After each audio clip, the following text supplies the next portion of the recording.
আমি ফেনী জেলা থেকে বলছি। ছোট থেকে ফেনী শহরের রামপুর এলাকায় বড় হয়েছি। সেই সুবাদে আমার পরিচিত মানুষজন সব রামপুরের দিকে ছিল। আমার বাবা কোনো এক কারণে 2015 সালের প্রথম দিকে আমাদের বাসা পরিবর্তন করে নিয়ে আসেন মহিপালের আনসার ক্যাম্পের বিপরীতে। সেই সুবাদে আমরা ওখানে থাকা শুরু করি। তবে মহিপালে আমাদের কেউ পরিচিত না থাকায় আমি প্রায়ই হাইওয়ে দিয়ে হেঁটে পুলিশ কোয়ার্টারের দিকে রামপুর এলাকায় চলে যেতাম বন্ধু বান্ধবের সাথে আড্ডা দিতে। রামপুর থেকে মহিপালে আসার পর রমজান মাস এলে আমি ইফতার করে নামাজের পরে এলাকার দিকে যেতাম। কখনো ঈশার নামাজের সময়ও যেতাম। আসতাম রাত 10টা-11টার দিকে। কখনো আসতে আসতে রাত 12টা বেজে যেত। যারা হাইওয়ে দিয়ে যাওয়া আসা করেন তারা সবাই জানবেন রামপুর থেকে মহিপাল আসতে হাইওয়েটা কতটা অন্ধকার থাকে। ঘটনাটি আমার সাথে ঘটে 26 রমজান 2018 সালে। প্রতিবারের মতো ইফতার করে মাগরিবের নামাজ পড়ে বাসায় আসলাম। কিছুক্ষণ ওয়াজ গজল শোনার পরে 7টা 25-এ বাসা থেকে বের হলাম এলাকার দিকে যাব বলে। মহিপালে মসজিদ আছে, তবে আমি মহিপালে একটা দিনও তারাবির নামাজ পড়তাম না। শুধুমাত্র 2-4 দিন পড়েছি। বাসা থেকে বের হয়ে হাঁটতে শুরু করলাম। হাঁটতে হাঁটতে মহিপাল চলে এলাম। মহিপাল থেকে হাইওয়ে দিয়ে হাঁটছি।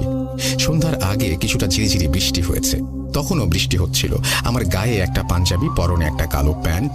বিজয় সিংহ দিঘির রোডটা পার হতেই দেখি চারিদিকে নীরব। যত সামনে যাচ্ছি আশেপাশে একটি দোকানও খোলা নেই। হাইওয়ের ওপাশে 2-4টা টঙের দোকান ছিল, তাও বন্ধ। কোনো মানুষই নেই। অন্যদিন মানুষের আনাগোনা থাকে, শুধু হাইওয়েতে গাড়ি চলছিল। যদি কোনো ছিনতাইকারী আমাকে ধরতো, চিৎকার করলে ও মানুষ শুনতে পেত না। আমি এক মনে হাঁটতে হাঁটতে চারিপুর স্কুলের সামনে চলে এলাম। তখনও বৃষ্টির ফোঁটা পড়তে লাগলো। মনে মনে ভাবতে লাগলাম, গতকালই তো রামপুর গিয়েছিলাম, তখন এত নীরব ছিল না, দোকানপাট বন্ধ ছিল না, কি ব্যাপার আজ সবকিছু এত নীরব কেন? নিজেকে প্রশ্ন করতে লাগলাম। যাই হোক, আমি চারিপুর স্কুলের সামনে দাঁড়ালাম রাস্তা পার হওয়ার জন্য।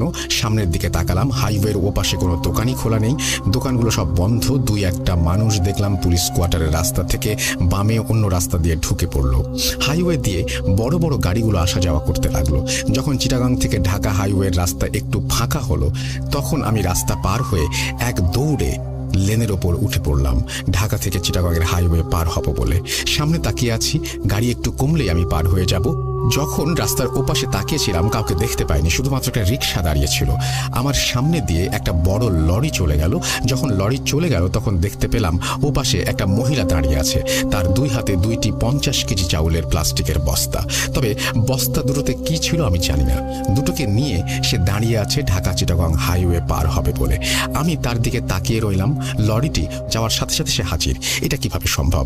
আমি কিছু মনে করলাম না। তারপরও দেখতে বয়স্ক মহিলা, আমি তাকে পার করে দিব ভাবছি। রাস্তা খালি হয়েছে, তবুও আমি রাস্তা পার হইনি। মহিলাটি ওপাশ থেকে আসতে পারবে তো, এটি ভাবতে ভাবতে দেখলাম মহিলাটি রাস্তা পার হতে লাগলো। রাস্তা পার হয়ে সে আমার সামনে এসে দাঁড়ালো। মহিলার গায়ে একটি কালো বোরকা, মাথায় হিজাব দেয়া। হিজাবটা এত বড় যে তার হাত দুটো দেখা যাচ্ছে না, তার পাও দেখা যাচ্ছে না। উচ্চতা আনুমানিক 4 ফুট হবে। হিজাবের ওপর দিয়ে দেখলাম মাথা থেকে চিবুক পর্যন্ত সাদা একটি চিকন কাপড়ে মোড়া।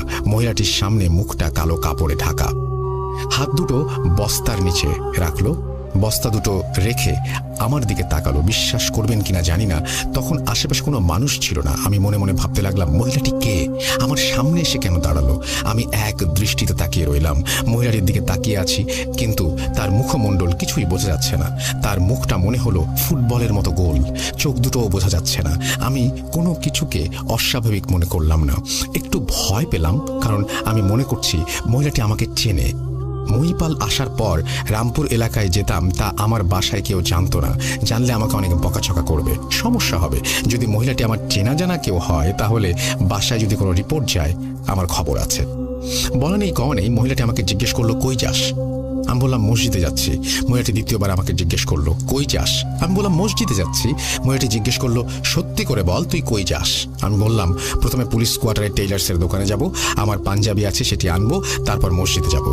সত্যি বলতে আমি পুলিশ কোয়ার্টারে এক পরিচিত টেইলার্সের কাছে আমার পাঞ্জাবি দেই সেলাই করার জন্য, ঈদের দিন গায়ে দেব বলে।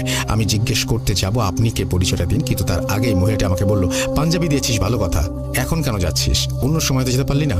আমি বললাম, নামাজ পড়তে যাচ্ছি, তাই একেবারে নামাজ পড়ে ফিরবো ভাবছি। হঠাৎ মহিলাটি রেগে গিয়ে বলল, তুই কি আসলে নামাজ পড়তে যাস? আমি বললাম, হ্যাঁ। আমি নামাজ পড়তে যাই। মহিলাটি কিছুক্ষণ নীরব থেকে বলল, আমি জানি তুই নামাজ পড়তে যাস না, তুই শয়তানি করতে যাচ্ছিস। তখনও মহিলাটি রেগেছিল। আমি একটু চমকে বললাম, আপনি কি বলছেন এসব? মহিলাটি বলল, আমি জানি তুই নামাজে যাবি না। আমি মহিলাটির দিকে কথা বলার ভঙ্গি দেখে ভয় পেয়ে গেলাম। মহিলাটি আমাকে প্রথম থেকে যেভাবে কথা বলছে তার গলার স্বর শুনে বোঝা যাচ্ছে না সে পুরুষ নাকি মহিলা। ভাঙা ভাঙা গলায় পুরুষ মহিলা কণ্ঠ মিলিয়ে কথা বলছে সে। আমি বললাম, সত্যি আমি নামাজে যাচ্ছি। মহিলাটি এবার আমাকে অনেকটা উত্তেজিত হয়ে বলল, তুই এখনো আমার সাথে মিথ্যা বলছিস? তুই নামাজে যাবি না আমি জানি, তুই শয়তানি করতে যাচ্ছিস, তোর জন্য খারাপ কিছু অপেক্ষা করছে, তুই নামাজ না পড়ার কারণে জাহান্নামে যাবি। আমি কিছু বলতে যাব কিন্তু বললাম না। আমি খুব ভয় পেলাম। মহিলাটি কিছুক্ষণ নীরব থেকে বলল, তুই জাহান্নামে যাবি, তুই জাহান্নামে যাবি। এই কথা বলে কিছুক্ষণ আমার দিকে তাকিয়ে মুখ ফিরিয়ে বস্তা দুটো হাতে নিয়ে দেখলাম লেন বরাবর হেঁটে ফ্লাইওভারের দিকে চলে যাচ্ছে। কিন্তু চিটাগং থেকে ঢাকা হাইওয়েটা পার হলো না। যখন মহিলাটি হেঁটে যাচ্ছিল তখন তার পাগুলো দেখা যাচ্ছিল না। মহিলাটিকে দেখে ও তার কথাবার্তা শুনে আমি খুব ভয় পেলাম। সেখান থেকে দ্রুত আমি পুলিশ কোয়ার্টার দিয়ে হেঁটে রামপুর চলে গেলাম। আমার এক ফ্রেন্ডের কাছে ঘটনাটি শেয়ার করি। যারা ফেরি থেকে শুনছেন তারা জানেন সেদিন তারাবির নামাজের সময় প্রচুর ঝড় হয়েছিল। আমি সেদিন তখন রাত 12টায় বাসায় ফিরি। হাইওয়ে দিয়ে আসিনি, ট্রাঙ্ক রোড দিয়ে মহিপালে সিএনজি দিয়ে এসেছিলাম। আরেকটা কথা সত্যি বলতে, যে এশার নামাজ ও তারাবির নামাজ পড়তাম না আমি। মনে হয় না আমি 2015 থেকে 2018 পর্যন্ত এশার নামাজ তো দূরে থাক, তারাবির নামাজ পড়েছি। যতদিন এলাকায় গিয়েছি শয়তানি করতাম, বন্ধু বান্ধবদের নিয়ে আড্ডা দিতাম। তবে রমজানে ফজর, জোহর, আসর, মাগরিব সব নামাজই পড়তাম। এই ঘটনার পর আমি তার পরের বছর থেকে আর তারাবির নামাজ বাদ দেইনি। এখন নিয়মিত তারাবির নামাজ পড়ি। মহিলাটি কে ছিল, কেনই বা সেদিন আমার কাছে এসেছিল জানি না। সে কি মানুষ নাকি জিন তাও জানি না। শুধু যদি মানুষ হতো তাহলে আমি কোথায় যাই, নামাজ পড়ি কিনা না পড়ি সেটা সে কিভাবে জানবে?